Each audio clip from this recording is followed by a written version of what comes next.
Hello, friends, and welcome back to the Every Touch Point Matters podcast. On this podcast, we'll explore how every professional interaction shapes our leadership, reputation, and success. And today I'm delighted to welcome Jeff Kohl to the studio. Jeff is the CEO and founder of OC Property Solutions, a full-service contracting firm specializing in comprehensive home services, restoration, and reconstruction. Known for identifying industry gaps and innovating solutions, Jeff's leadership has positioned OC Property Solutions as a trusted provider recognized for exceptional workmanship and customer care. Jeff is particularly passionate about team culture, strategic communication, and creating environments where people and businesses can thrive. I'm looking forward to his insights on leadership, effective relationship management, and fostering meaningful connections by leveraging our business and personal networks. Welcome to the show, Jeff. Thanks for having me. Great to have you, man. I'm excited. Yeah, terrific. You and I have not known each other for very long. No. Maybe 2 months. But I have to tell you, the first time you and I chatted, I was really impressed. There's a presence about you. I think you live what we're about to talk about, and I really want to dig into that. I just think you're an interesting cat. I've already introduced you to a number of people in my network. I think that highly of you. So really look forward to getting into it. Thank you. Thank you for having me. So Jeff, you've had an interesting journey. You started out in the trades, got into, I believe it was some real estate and property management, project management for, I believe, a construction company. And now you've had your own business, OC Properties, for how long now? 7 years now. 7 years. Fantastic. So congratulations. I love entrepreneurs. So Thank you. Let's talk about it, the journey, and then a little bit about the business. How did you come to OC, but some of the triggers getting to that point? Yeah, growing up, worked with my father in the garage, right? I always wondered how he can fix everything. We break something, me, my brother, and my sister, we break something, my dad would fix it. Yeah. I'm like, how'd you fix it? So I spent a lot of time in the garage with my father growing up. Right out of high school, I actually went into the pipe fitters. Yeah. Learned a lot about trades then, not just pipe fitting, but electrical, plumbing, HVAC. One thing stuck out to me was the process of a project, how long things took to get done, having communication. There was a lot of communication issues within the construction industry because people are really good at their trade, but they're really bad at communicating. Yeah, I don't disagree. So I had a interesting journey owning many different companies, from a gym to a med spa, but I've always stayed in the construction space in that meantime. So been in development, management, project management, and then one day I sold a company and was trying to decide what I wanted to do, and I said, you know what, I'm going to create a business that I think I can solve a problem. And that's what I did with OC Property Solutions. So tell me, what problems are you solving? We are a full-service construction company. Yeah. So you have a fire, a flood, catastrophic event. Typically, when you have somebody come in, there's a lot of subcontractors coming behind them. Right. They're essentially just GCing. All of these contractors are employees of ours. So we have plumbing, we have electrical, we have HVAC, we have the carpenters, we have the painters, the tapers, the drywallers. We can control the entire project, the entire project timeline. So something that typically would take 6 months to do, we might be able to do in 5 weeks. All right. So let's be clear. I am not in construction, but I have an idea. And of course, I've had my home projects and those sorts of things. Is it more residential, commercial? Where are we solving those problems? It's more residential. It's It about is. 70% residential, 30% Okay. commercial. On the commercial side, it's typically warehouses and car dealerships that we have a niche for. Okay. 70% residential. You have these folks on your payroll? They're These employees of mine driving full-time employees, W-2 employees? W-2 employees with healthcare, driving my our gosh. vans, 401ks. Yeah, it's the overhead is a lot, but we're allowed to provide a better experience, and that's kind of what we rely on I as can experience. imagine it's more coordinated. more seamless. Yep. Tell me about, you said one of the gaps was communication, solving for timeline, one, two, better communication. Help me understand how that's playing out for your firm. Yeah, sometimes people think communication is just me and you talking, Yeah. right? A lot of people, especially in the construction industry, are like, well, I already told him that 6 months ago. Well, you and I have a lot going on. You and I are not going to remember what happened 6 months ago or what Right. you said to me. So I and my team have created a system on a way to communicate with customers in a timely manner with very specific follow-ups that will help a homeowner, business owner, whoever hires us to really understand the project and don't get overcomplicated with the terms. Keep it in layman's terms so they really understand what's going on, because that is a problem where a plumber will come to your house and explain something to you. Well, that plumber only knows trade terms, and you don't want to seem like an idiot, so you're sitting there like, okay. When in reality, you're like, I really wish I can ask this guy a question, but I don't want to seem dumb. Sure. So we really try to communicate with people in a way that they're going to understand, like they have never seen a plumber before. They've never seen an electrician before. So that is a way we want to communicate, not just talking, but give them an experience that when we leave, they feel good about it. All right. Jeff, there's so many parallels to the world I live in. Let's be honest. So you know the world I live in. I consult to professional services firms. They have a bunch of very deep subject matter experts in various specialties. They oftentimes don't talk to each other, even if a firm has lots of different competencies. They're not great communicators necessarily. They use a lot of technical jargon. Building relationships with the client isn't necessarily top of mind. It's about execution. So that's one of the reasons I wanted to have you, because I think it aligns a lot with a business that you've built who have a lot of subject matter experts, disciplines within the construction sector.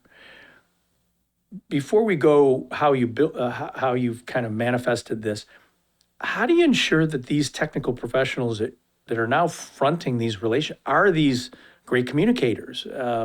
Is there a IT element to it? Is there some coaching and teaching and training? Help me understand that. There is some IT to it. There is some software to it. Okay. But there is coaching and teaching. Yeah. My right-hand man, if you will, who helps me with everything, grew up cross street from me. So he kind of knows how I run, how I operate. Yeah. When I took him from where he was working and started working with me, it took him about 3 years to really understand how I talk to people, how I communicate with people. Yeah. And it's essentially a culture that kind of comes into the company and people start understanding. Okay.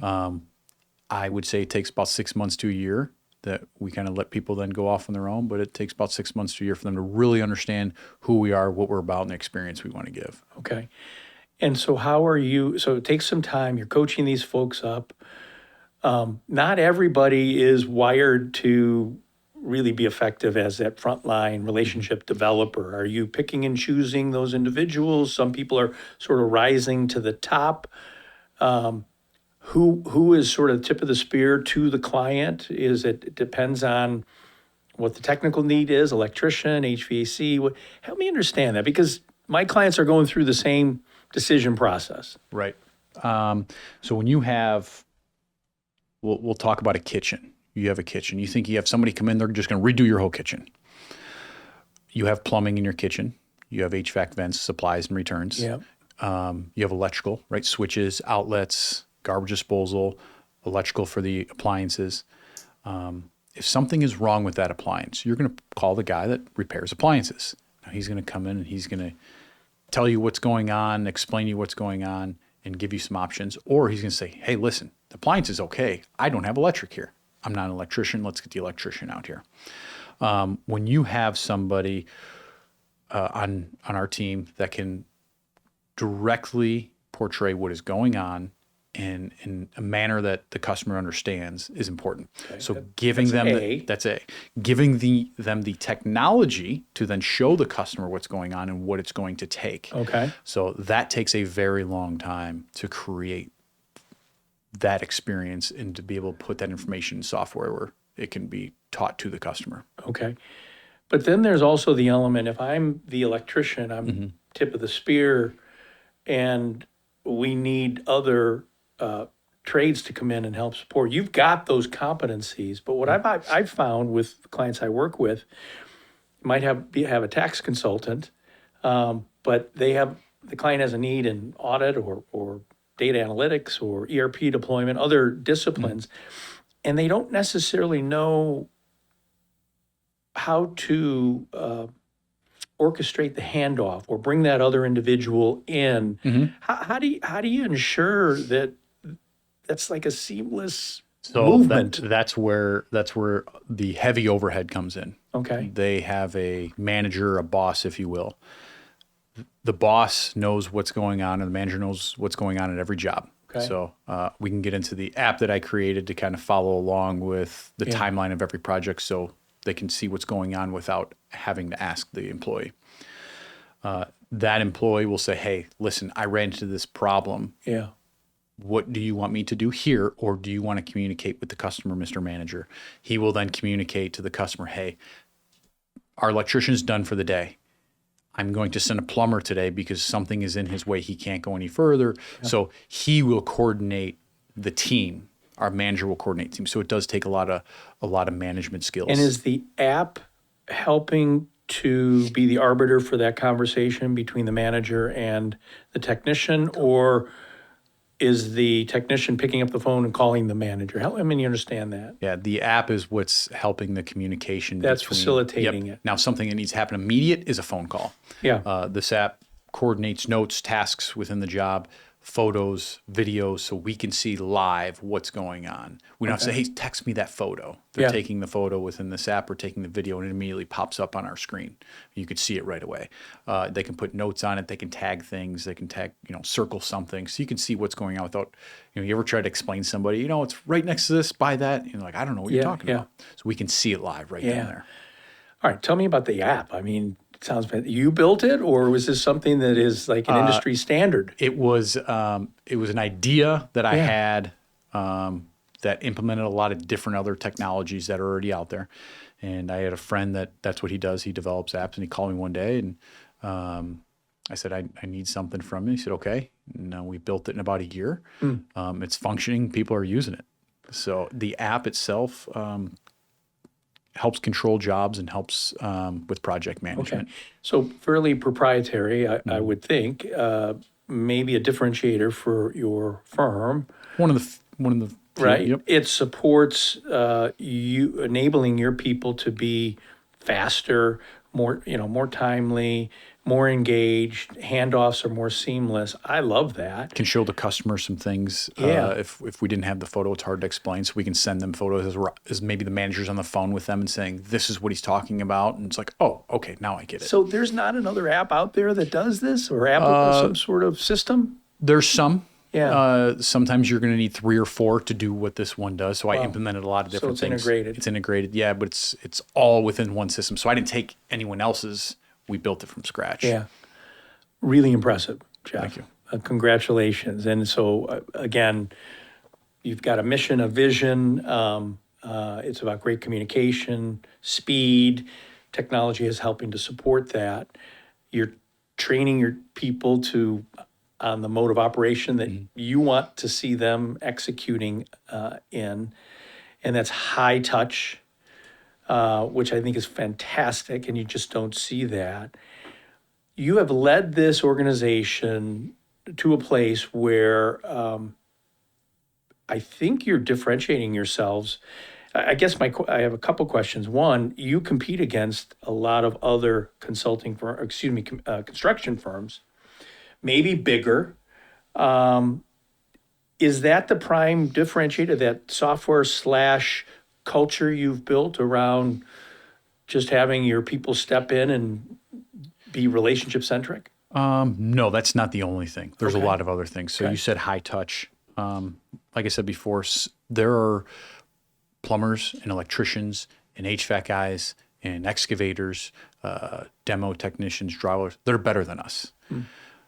They're really, really, really good at their trade. They're masters. But that's what they're masters at.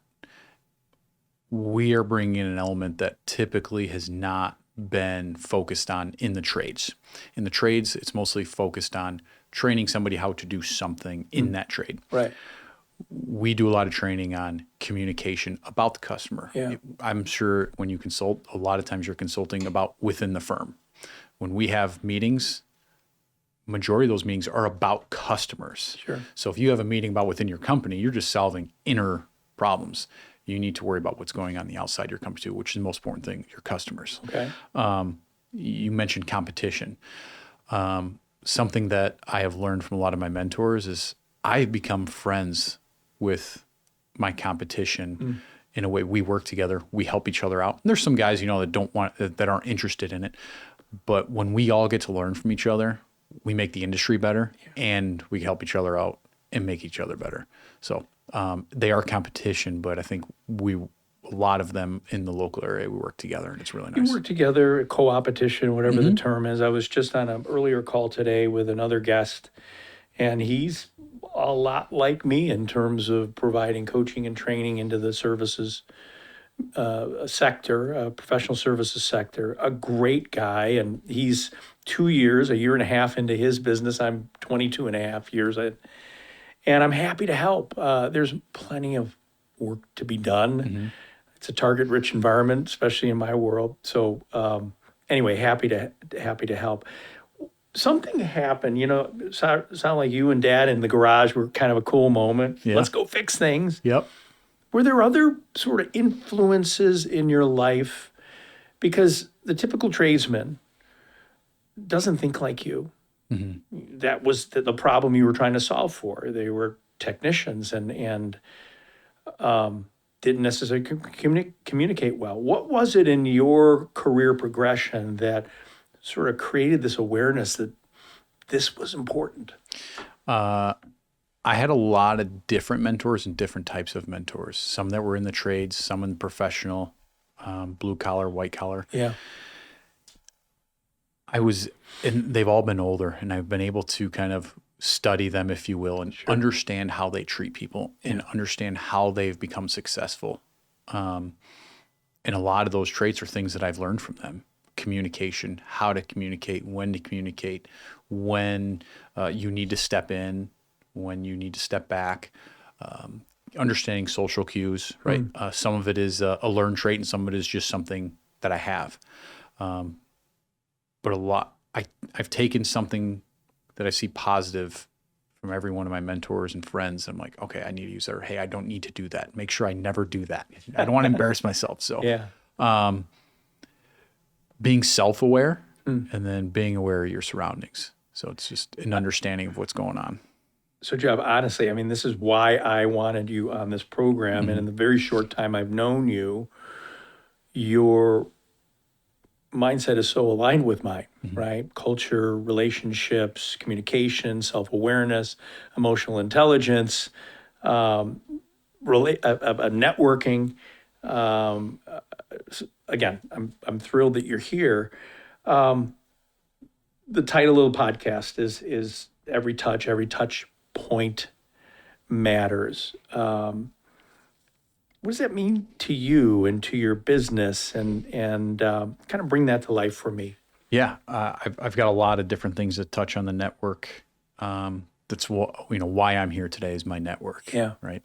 I didn't get here because I'm smart. I didn't get here, because I'm good looking. I got here because my network believed in me and trusted me and gave me opportunity. And the opportunity sometimes comes from different people or different things that you didn't realize that was there.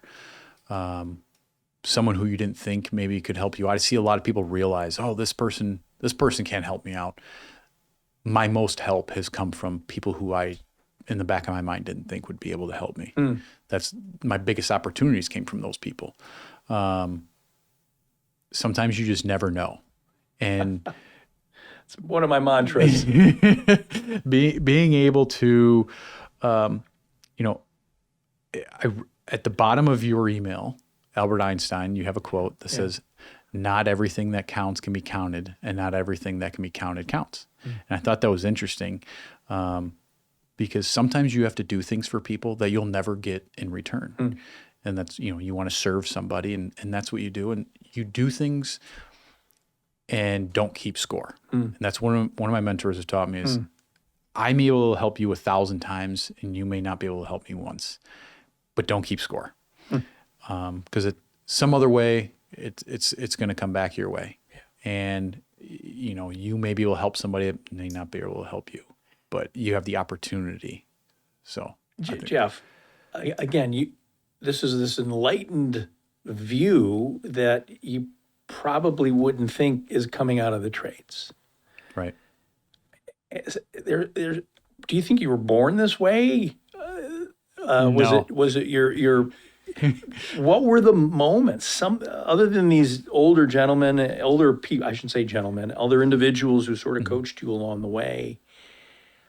There had to be something. Yeah, I believe I have a passion for caring about people and feelings and helping people. And a lot of people do ask me, what do you do for fun? What gets you excited? What, do you party? Do you do this, do that? And I always come back with, when I get to help people, that's my high. Yeah. That's my tingly feeling, right? That's when I get to help somebody, and people ask me for help often. I love it.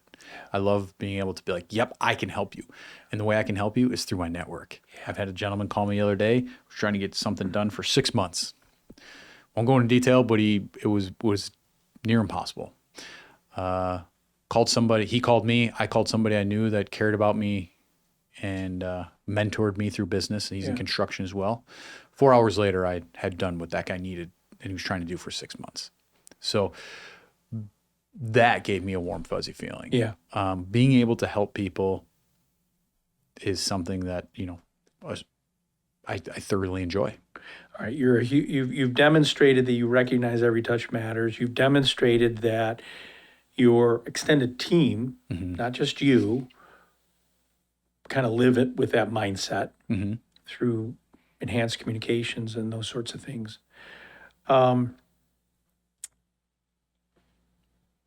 This idea of networking, you seem to have optimized the whole concept. Because let's be honest, when we hear the term, it strikes fear in the heart of many people. Feels inauthentic. Feels like I'm going to go hustle something, go to this trade event, and Yeah, a lot of people feel like they need to go to a bar and pass out cards, and that's how they feel networking is. Yeah. It's a buzzword for me that I don't like to use. right. Relationship building is what I like to use. Okay. When people say, I'm going to network, well, you're going to an event to pass out your card and hopefully somebody calls you. Bringing value is what all I need to do. If I can bring you value, that's all that matters. And at some point, maybe you'll have something that can help me or somebody that can help me when I need it one day. All right. You have an amazing network. One of the challenges for most of my students is, how do I keep it fresh? How do I keep it, how do I stay top of mind? I'm really busy doing all of my billable work and, project work and I've got a life to live. I want work-life balance. And now you want me to go out and kind of mix it up with all of these. How do you A, justify it, B, keep at it? Yeah, I struggle with that. I've got 5 kids, 6 and under. Wow. Got a couple businesses. Yeah. 40 employees. My wife is a saint, so that helps. My in-laws are amazing. They help a lot. So, being able to provide value doesn't always mean being there for somebody. You want to stay top of mind. Sometimes it's as simple as just writing a card to them or sending a text. Hey, been thinking about you. If you need anything, let me know. Not everyone can get dinner and catch up and grab drinks and get lunch. It's impossible. So sometimes just sending that quick text like, hey, been thinking about you. Hope everything's great. Yeah. But being a connector, that's what's most important. Do you have a guy here in your network and a guy here? They both need something. They'd be a great fit. You did that for me. So being a connector is where you're going to provide value. Create a network where you can connect people. Be that center of that web where everything connects. So I couldn't agree more. I love being a connector. You're a connector. We're connectors because we have pretty extensive networks and we want to help but it does take time. Yeah, it can be destroyed in seconds. Well, that's a whole nother element. So let's talk about how do you make the time with all that you've got on your plate? Is there a discipline? Is there a rigor? Do you have a system? Is it your software app that's helping you? Yeah. It goes back to the beginning of this conversation. The one thing I want to give my customers is a good experience, a great experience. They're not going to remember what you said to them 3 months ago, 6 months ago, a year ago. They're going to remember how you made them feel. That's it. Yeah. So you and I had a brief conversation a couple months ago that was 10 minutes long. How I made you feel and how I left, is shows because you had helped me out after that. How you make somebody feel within the first, 30 seconds, minute, or the whole conversation, that's important. And maybe letting somebody just bend your ear and talk. If you're the one talking the whole time, well, they're probably going to leave the conversation saying, hey, that guy's full of himself. Yeah, it's one way. And yep. I still want to get at this, how do you make time? And I think half the battle that I have seen with a number of my students and clients is just having it top of mind, being aware that this is important, versus they default to what's comfortable, and that is just blocking, tackling, technical execution. But you seem to, it's top of mind for you. It's a regular occurrence. It's part of your repertoire. So you wake up in the morning, you brush your teeth, you go to the bathroom, you shower. You have to do all those things to, you get ready for work. Yeah. You make your cup of coffee, you eat breakfast, you eat lunch, you eat dinner, you go to work, or you have a business, and part of the business is financials. You have to know your financials. You have to know, you have to know everything going on. One of the things you have to do is build a network and relationship. That's one of the most important things that I have. That's one of the only things I have. I'm here today because of my network. So you have to continuously build that and make it important. Yeah. That should be something top of mind and not last on your list. Okay. So next question, does this have legs? Does this whole idea of networking and relationship building, I ask all of my guests, given AI, given technology, given outsourcing and cheaper labor, do relationships somehow get outsourced or AI'd out the door? I think in the future, relationships are going to be more important than ever. Yeah. AI is going to cut out a lot of things. They're going to cut out the middleman. They are going to cut out a lot of things in the way that maybe have taken 2 or 3 relationships to get through, where AI can get it to you in 7 seconds. Yeah. That is where having a relationship is going to be more important, because AI is not going to have all your answers. Yeah. And being able to actually have a human being you can turn to when you need them is going to be important. I think AI is going to cut out a lot of the people who are time suckers. Yeah. Well, thank you for confirming that, and I believe the same, and the guests I have on this show, I think, believe the same. They're more important than ever, and the fact that you and your firm have this as part of your being, part of your culture, I think has you standing tall in a very competitive industry. So I really congratulate you. As we start to wind down, Jeff, we talked about your journey. We talked about the influential players, maybe seminal moments. If you had to kind of advise the next generation, the youngins coming out of college, tips and tricks, things that maybe you picked up from those older mentors, what would be some of the coaching you'd give them? This sounds corny, yeah, but every touch matters. And I've always believed in that. You don't know who you're going to run into. You don't know who that person is you're standing next to. Whether it's at a ball game, whether you're waiting in line somewhere, making somebody feel important, giving somebody the opportunity to express what they need to. But having these relationships and having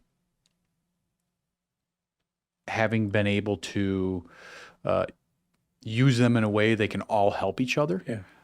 I think looking back on it, the way I treated people, the way you treat people, regardless of how they treated you, is important. And then how you handle situations, situational awareness, consequences, right? So looking back on it, understanding that every touch matters. And I know it sounds corny, but it is very, very true. Well, I can't thank you enough. I mean, what lessons learned? It's kind of fun as the old guy in this conversation to see the young folks like yourself, young entrepreneurs who really get it. And I used the word enlightened before. And to me, you bring an enlightened view to the services industry that's fairly commoditized. And I just think it's creating a brand, creating separation, creating value and comfort. I can't tell you how impressed I am. So Thank you. congratulations to you, Jeff, and thank you so much for being part of this. Thanks for having me. All Thank right, you. all the best. Thank you.